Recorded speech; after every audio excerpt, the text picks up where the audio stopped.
close cooperation with the United Kingdom and the United States. But let me be clear, Australia is not seeking to acquire nuclear weapons or establish a civil nuclear capability.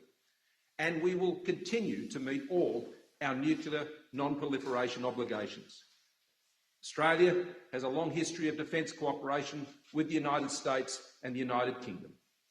For more than a century, we have stood together for the cause of peace and freedom, motivated by the beliefs we share, sustained by the bonds of friendship we have forged, enabled by the sacrifice of those who have gone before us, and inspired by our shared hope for those who will follow us.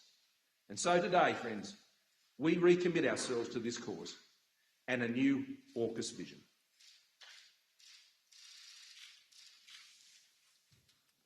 I'm delighted to join President Biden and Prime Minister Morrison to announce that the United Kingdom, Australia and the United States are creating a new trilateral defence partnership known as AUKUS, with the aim of working hand in glove to preserve security and stability in the Indo-Pacific.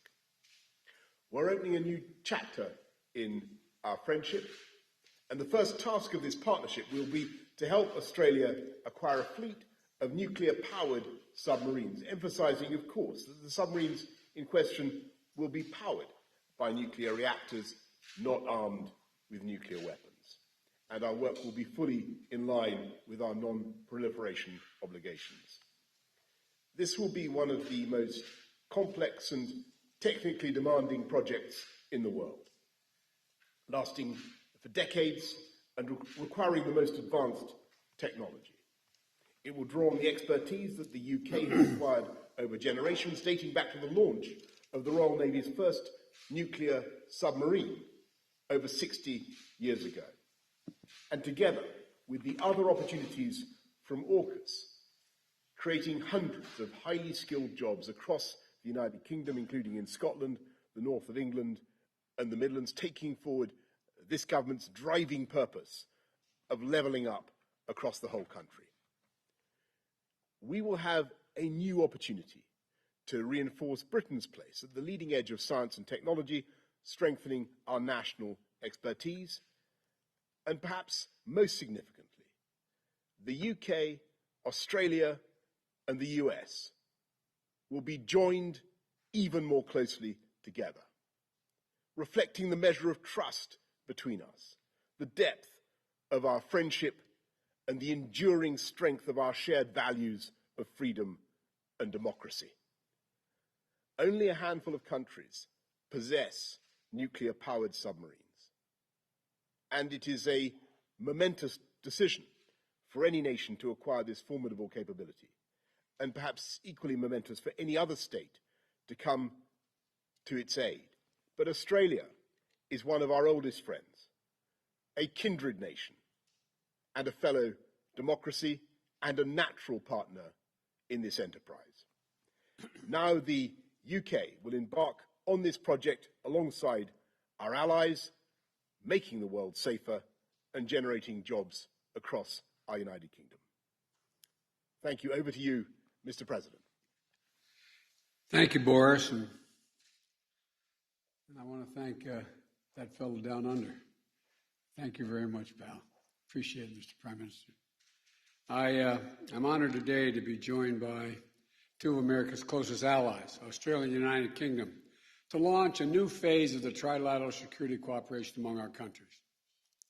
As Prime Minister Morrison and Prime Minister Johnson said, I want to thank you for this partnership, your vision as we embark together on this strategic mission. Although Australia, the UK and US partnership, AUKUS, it sounds strange in all these acronyms, but it's a good one. AUKUS, our nations will update and enhance our shared ability to take on the threats of the 21st century, just as we did in the 20th century, together.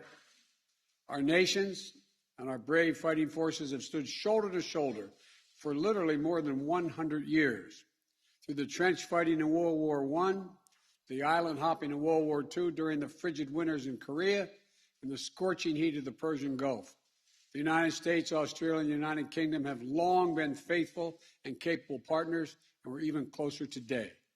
Today, we're taking another historic step to deepen and formalize cooperation among all three of our nations, because we all recognize the imperative of ensuring peace and stability in the Indo-Pacific over the long term. We need to be able to address both the current strategic environment in the region and how it may evolve, because the future of each of our nations, and indeed the world, depends on a free and open Indo-Pacific enduring and flourishing in the decades ahead. This is about investing in our greatest source of strength, our alliances, and updating them to better meet the threats of today and tomorrow. It's about connecting America's existing allies and partners in new ways and amplifying our ability to collaborate, recognizing there is no regional divide separating the interests of our Atlantic and Pacific partners. Indeed, this effort reflects the broader trend of key European countries playing an extremely important role in the Indo-Pacific. France, in particular, already has substantial Indo-Pacific presence and is a key partner and ally in strengthening the security and prosperity of the region. The United States looks forward to working closely with France and other key countries as we go forward. And finally, this initiative is about making sure that each of us has a modern capability, the most modern capabilities we need to maneuver and defend against rapidly evolving threats. AUKUS will bring together our sailors, our scientists, and our industries to maintain and expand our edge and military capabilities and critical technologies such as cyber, artificial intelligence, quantum technologies, and undersea domains.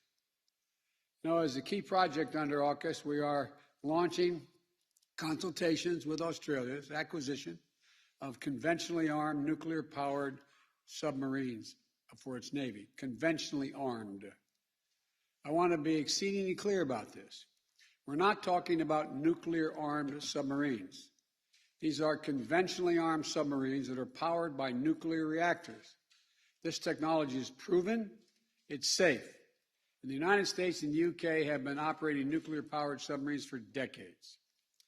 I have asked Secretary Austin of the Department of Defense to lead this effort for the U.S. government in close collaboration with the Department of Energy and the Department of State. Our governments will now launch an 18-month consultation period to determine every element of this program, from workforce to training requirements to production timelines to safeguards and non-proliferation measures and to nuclear stewardship and safety to ensure full compliance with each of our nation's commitments under the Nuclear Non-Proliferation Treaty. We'll all undertake this effort in a way that reflects the long-standing leadership in global non-proliferation and rigorous verification standards in partnership and consultation with the International Atomic Energy Agency. So I want to thank the Prime Minister Morrison and Prime Minister Johnson for their friendship, but mostly important for their leadership and partnership as we undertake this new phase of our security cooperation. And the United States will also continue to work with ASEAN and the Quad, as was stated earlier, our 5 treaty allies and other close partners in the Indo-Pacific, as well as allies and partners in Europe and around the world to maintain a free and open Indo-Pacific and build a future of peace, opportunity for all the people of the region.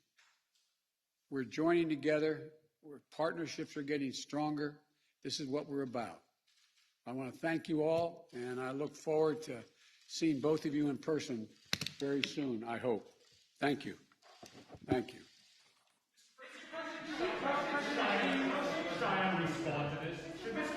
Mr. President, did you tell President Xi when you spoke to him last week?